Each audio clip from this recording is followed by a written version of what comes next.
ये कहानी है रामनगर के गांव की, जो हिमाचल की वादियों के बीच बसा हुआ था। वहाँ ऐसी ठंड पड़ती थी जिसे बर्दाश्त करना हर किसी के बस की बात नहीं थी। सर्दी के मौसम में एक गरीब परिवार का सरवाइव करना तो लगभग नामुमकिन था। और इसी जगह रहता था एक मोची, जिसका नाम गोपी था। ए गंगा, मैं काम पे जा रहा हूँ। चाय तो पीते जाओ।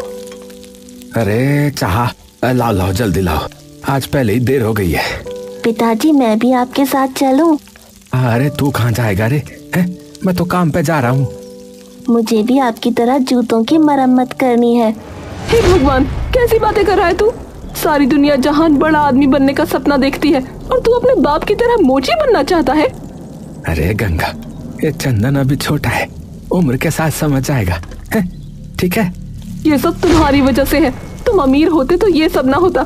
वैसे भी सर्दियाँ आ गई हैं, गरीबी का असली मजा तो अब आना शुरू होगा, क्योंकि बर्फबारी शुरू होने लगी है। फिलहाल अब जाओ यहाँ से, इससे पहले कि मुझे और गुस्सा आ जाए। अरे ठीक है बाबा, जा रहा हूँ। गंगा हमेशा गोपी को उसकी गरीबी का ताना देती रहती थी, पर गोपी बहुत सीधा था। वो उससे कुछ नहीं कहता था, लेकिन उसकी दिक्कत बस यहीं तक नहीं थी। वो जब बाहर निकलता था तो उसके साथ उसकी कथित तौर पर छोटी जाति की वजह से भेदभाव भी होता था। जूते चप्पल की मरम्मत करवा लो भाई साहब। ओ राजू, जूते चप्पल की मरम्मत करवा लो। अरे चुप, तेरी हिम्मत कैसे हुई मेरी कोठी के सामने अपना ये सड़ा सा ठेला लगाने की? है बहुत बार मना किया है तुझे, पर तू मानता नहीं है ना। पर मालिक जमींदार ने उसकी एक बात न सुनी और उसका ठेला अपने आदमियों से कहकर छीन लिया।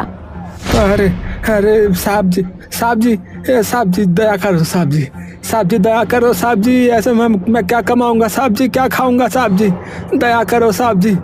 चला जा, वरना तेरी हड्डियां भी तोड़वा दूंगा, बता रहा हूँ। गोपी थके कदमों से घर की ओर चल दिया।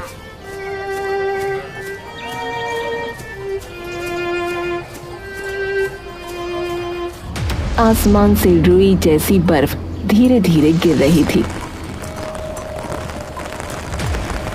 उसकी फटी चप्पलों में बर्फ घुसकर पैरों को सुन्न कर रही थी और उसके दिल में जलती हुई आग उसे ठंड महसूस नहीं होने दे रही थी। भगवान, मैंने किसी का क्या ही बिगाड़ा था? मैं तो बस मेहनत ही करता हूँ, फिर भी सब मेरे दुश्मन क्यों हो रहे हैं? उसकी आंखों के कोने भीग चुके थे। वो धीरे धीरे अपने छोटे से टूटे झोंपड़े की ओर बढ़ा। झोंपड़ी से धुआं नहीं उठ रहा था, मतलब चूल्हा ठंडा था। अंदर घुसते ही गंगा की झल्लाहट सुनाई दी। इतनी जल्दी क्यों आ गए? सर्दी में यूं बाहर मरे घूम रहे हो? कुछ काम धंधा हुआ कि फिर वही बहाने? गंगा, आज तो मेरा ठेला ही चला गया है। क्या? ठेला चला गया? किसने लिया? अरे वही जमींदार ने लिया। कहता है उसकी कोठी के सामने नीच लोग जो है ना, वो ठेला नहीं लगा सकते। उसके आदमियों ने सब उठा लिया है। क्या कह रहे हो तुम? किस हक से उसने तुम्हारा ठेला छीना? क्या वो भगवान है? जाओ जाकर पुलिस में शिकायत करो। अरे गंगा, पुलिस हमारी नहीं सुनती है। जमींदार के आदमी जो है ना वहां तक बैठे हैं, उल्टा हमें ही जेल में डाल देंगे वो। अरे तो अब क्या करेंगे? घर में आटा नहीं, दाल नहीं। चंदन 2 दिन से सूखी रोटी खा रहा है। मैं तो सह लूंगी भूख, पर तुम बताओ बच्चे को क्या खिलाऊं? क्या उसका भी पेट काट दूं? अरे अब भगवान जो करेंगे वो अच्छा ही करेंगे। तू परेशान मत हो गंगा, परेशान मत हो। अच्छा करेगा? हर बार यही बोलते हो। भगवान अगर अच्छा करता तो आज हमारे सर पर पक्की छत होती, न कि टपकती हुई झोपड़ी। गंगा की बातों में दर्द था, पर तानों का जहर भी। गोपी उसके शब्दों में छिपे दर्द को समझता था, पर जवाब देने की ताकत उसमें नहीं थी। वो बस एक टूटी सांस भरकर बोला, देख गंगा, कल से मैं जो है ना, मैं जंगल जा रहा हूँ। लकड़ियाँ जमा करके लाऊंगा, ठीक है? उन्हें बेचेंगे ना तो कुछ पैसे वैसे आ जाए, चूल्हा भी जल जाएगा और शायद जो है 2 वक्त की रोटी भी मिल जाए। और राशन वो कहाँ से लाओगे? चलो ठीक है, वो जो है ना सेठ मूलचंद, उनके पास जाता हूँ, शायद दे दे उधार। वो सेठ वही जो हर बार ताना मारता है। खैर जाओ कोशिश कर लो। गोपी ने अपनी फटी हुई कमीज का बटन बंद किया, फटे जूतों को खींचा और सेठ मूलचंद की दुकान की ओर चल पड़ा।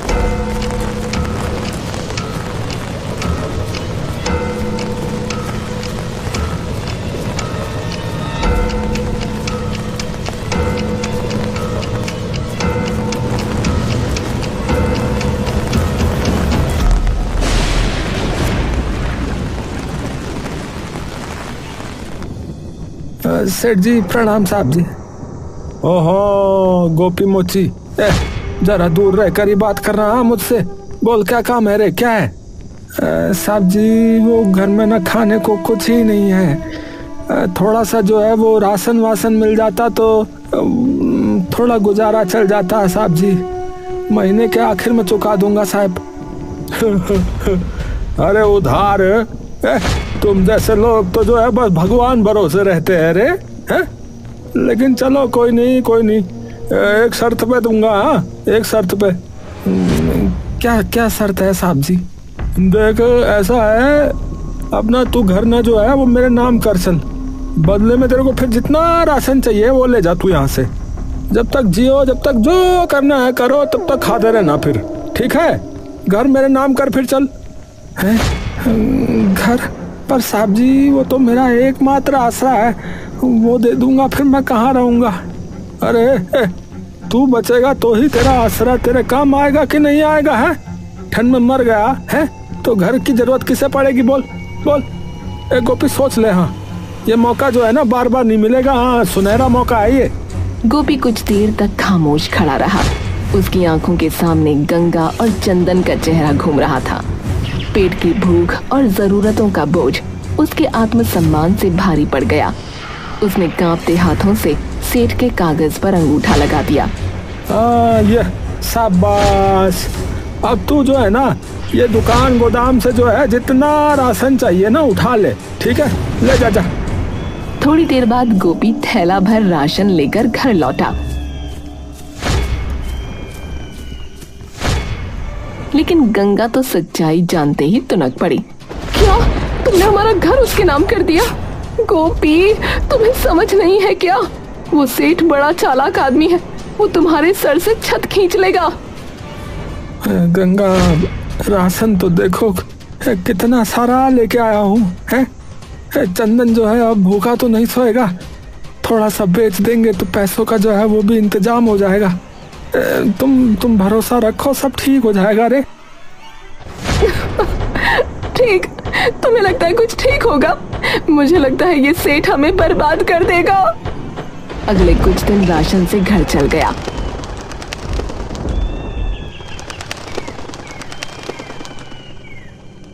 फिर एक सुबह गोपी ने सोचा जो कुछ बचा है बाकी भी ले आऊं, ताकि सर्दियों की असली मार से कुछ राहत रहे।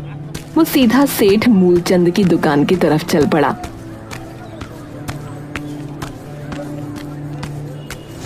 अरे साहब नमस्कार नमस्कार। उस दिन के लिए बहुत आभारी हूँ, आपने राशन दिया। साहब अगर थोड़ा और राशन मिल जाता तो थोड़ा और दया हो जाती, घर में जो है कुछ नहीं बचा है। अरे गोपी आज तो कुछ नहीं है रे मेरे पास। हाँ अरे वो जो ट्रक आ रहा था ना वो रास्ते में कहीं फंस गया बल, बर्फबारी से रास्ते सारे बंद हो रखे। अब जब आएगा तब ले जाना है। अभी जा तू, अभी कुछ नहीं है जा। अरे साहिबो, अरे पर हमारा राशन जो है वो खत्म ही होने वाला है, एक दाना नहीं है घर में खाने के लिए। अब हमें जरूरत है साहब। अरे गोपी बोल दिया है तुझे, है रास्ते बंद हो रखे हैं। मैं तो कह रहा हूँ अभी जा, अब घर संभाल अपना, यहाँ अभी कुछ नहीं मिलेगा, जा अभी। गोपी ने दुकान का गोदाम, तख्त, पूरी दुकान, हर कोना देखा।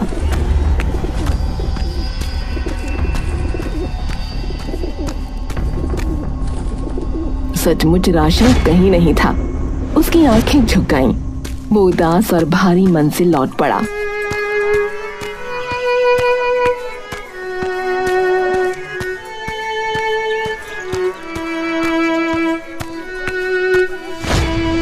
अरे गंगा वो सेठ कह रहा है कि माल जो है ना वो कहीं रास्ते में फंस गया है। बल कुछ नहीं है। देखा, मैंने कहा था ना तुमसे, वो सेठ कितना चालाक है। पहले तो घर मांग लिया, अब राशन का बहाना बना रहा है। मैंने कहा था ना, ये आदमी कमीनों का राजा है। ए गंगा, तुम मत हंसो, बस मैं हाथ जोड़ रहा हूँ। ये बात पेट की है। हाँ, पेट तो पेट काट लो। तुम हमेशा कुछ न कुछ उम्मीद जता देते हो। अब तुमने घर भी दे दिया। हे भगवान, चंदन की तबीयत भी ठीक नहीं है, बताओ क्या करें। कड़वी हंसी और शिकायतों ने घर को घेर लिया। गंगा उस पर टूट पड़ी, प्रश्न, ताने, दर्द सब एक साथ। चंदन, जो अपनी छोटी आंखों में बेबसियत लेकर खड़ा था, अचानक रो पड़ा और उसके छोटे छोटे शब्द घर की दीवारों में गूंज गए। मम्मी, पापा ने तो घर बेच दिया, क्या अब हम सच में बेघर हो जाएंगे? चुप कर बेटा, ऐसी बातें मत कर। तुम बड़े होकर कुछ बड़ा बनोगे, पर तुम्हारे बाप को मैं कभी माफ नहीं करूंगी।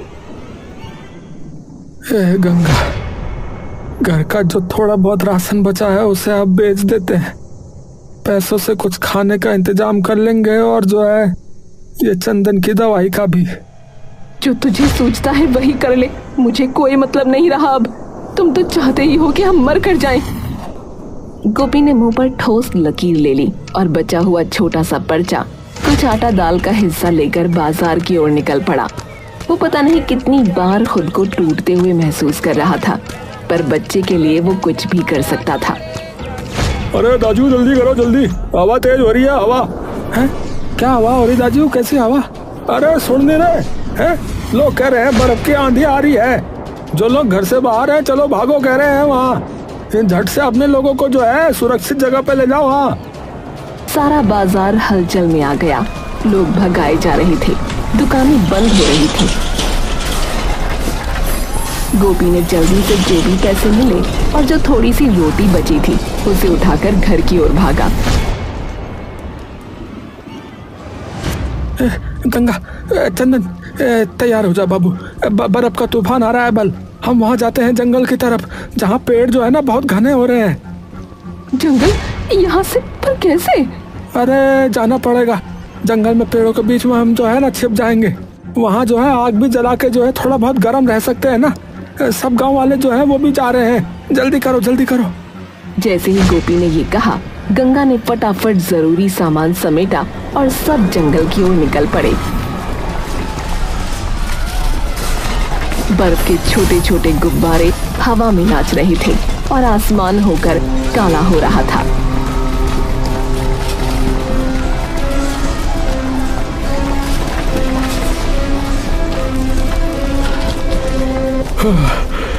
जा, जल्दी चलो रे गोपी।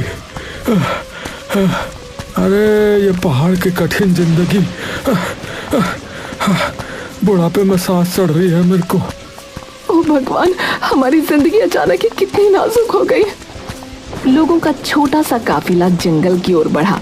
हर किसी के चेहरे पर डर, पर दिल में एक उम्मीद, कहीं तो गर्मी मिल जाएगी। गोपी ने मुड़कर देखा, सब कुछ बर्बाद हो चुका था। वो लोग जंगल में जाकर सो गए।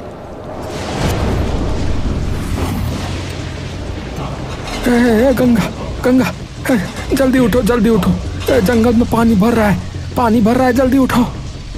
हे भगवान, कहीं सुकून नहीं है, अब क्या करेंगे?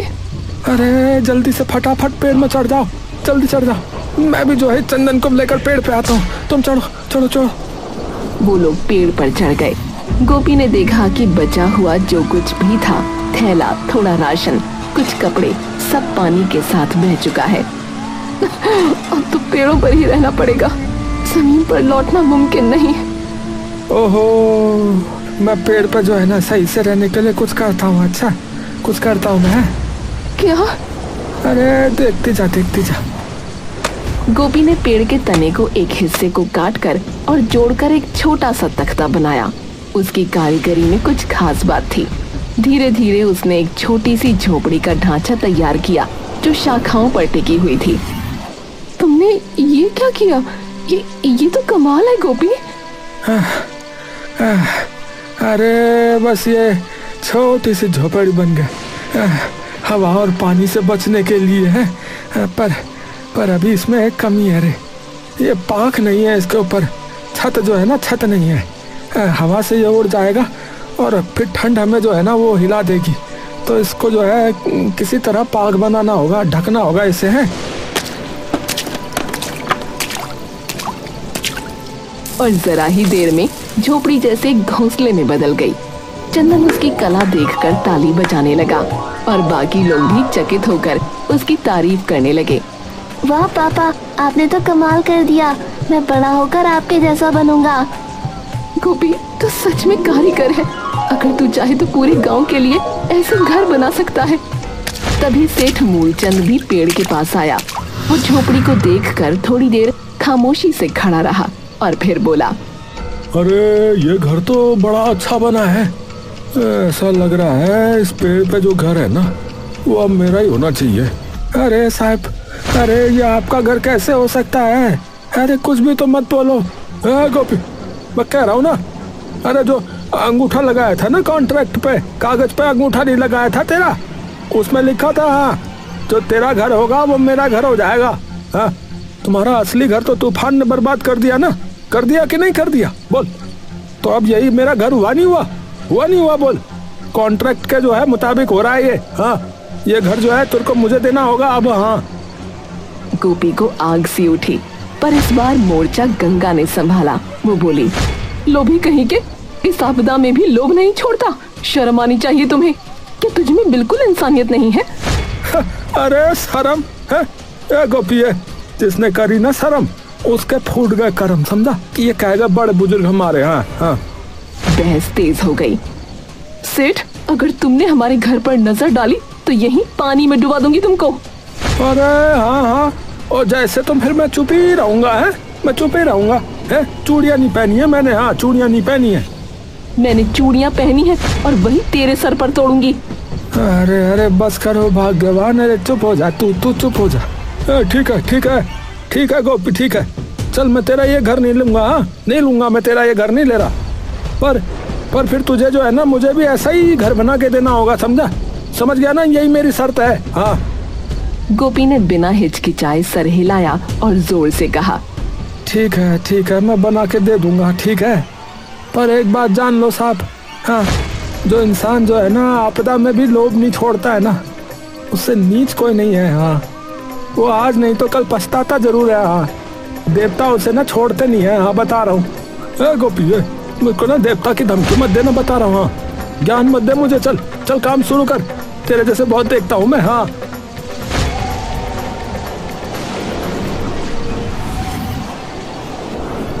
गोपी ने पेड़ के तने पर फिर से कुल्हाड़ी मारी। हवा में लकड़ी की खुशबू घुल गई थी। ठंड अब भी थी, लेकिन उसके पसीने से कपड़े गीले हो रहे थे। चारों तरफ सन्नाटा था, सिर्फ कुल्हाड़ी की टक टक टक की आवाज। तभी वो सेठ से बोला, सेठ, अगर कल को ये तूफान थम गया ना तो तुम मेरा असली घर मुझसे नहीं मांगेगा, बता रहा हूँ मैं। हाँ, वो मेरा ही रहेगा अब। हाँ, ठीक है, फिर ठीक है, मैंने कह दिया है। हाँ, लेकिन फिर मेरी एक शर्त है। हाँ, शर्त है मेरी, मेरा घर जो है 3 मंजिला होना चाहिए, समझ गया? 3 मंजिला बनेगा। हाँ, वो भी ऐसा कि दूर से चमके।